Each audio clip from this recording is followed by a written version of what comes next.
សម្ដេចអង្គបទ្រង់ញាតកាលហៀបនៅពៀនមានកម្រិត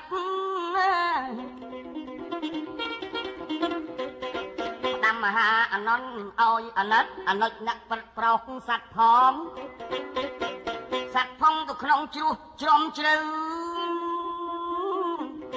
បានតថាគាត់នៅក្រន់ចម្លប់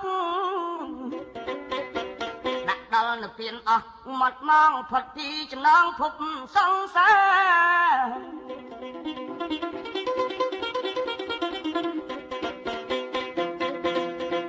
នៅសល់សង្ស័យសត្វខាងក្រោយអើយនន់អើយទុកឲ្យព្រះសិអា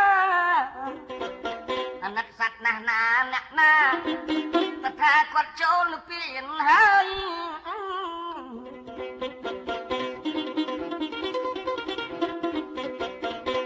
ព្រះអង្គល្មមសណោះ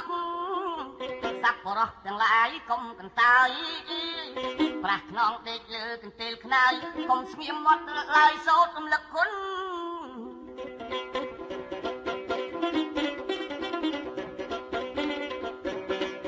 ខ្លួនខ្ញុំកំណើតរាជអ្នកស្រែខូចខលខ្លះដែរកាលពីមុន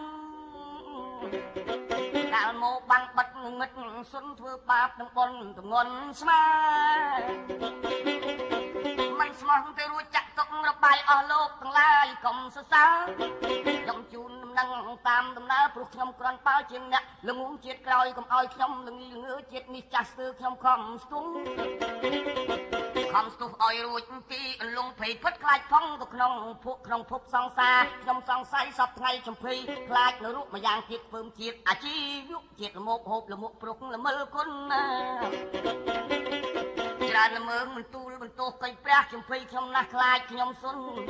ខ្ញុំសូមស្មាលាទោសពីមុនសូមបិណ្ឌជួយបាំងបាបឲ្យបាត់ឲ្យបានទាន់ទូព្រះសិអាឲ្យបែកប្រាជ្ញាឆ្លាតបរមត្ថព្រះអង្គទេសនាទ្រង់ប្រោសសัตว์សុំលុះអរហត្តដោយក្តីបំណង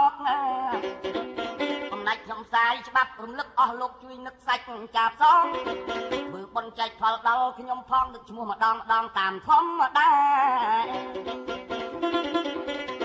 សัพពរោះប្រុសស្រីគប់បីស្ដាប់មេអេយ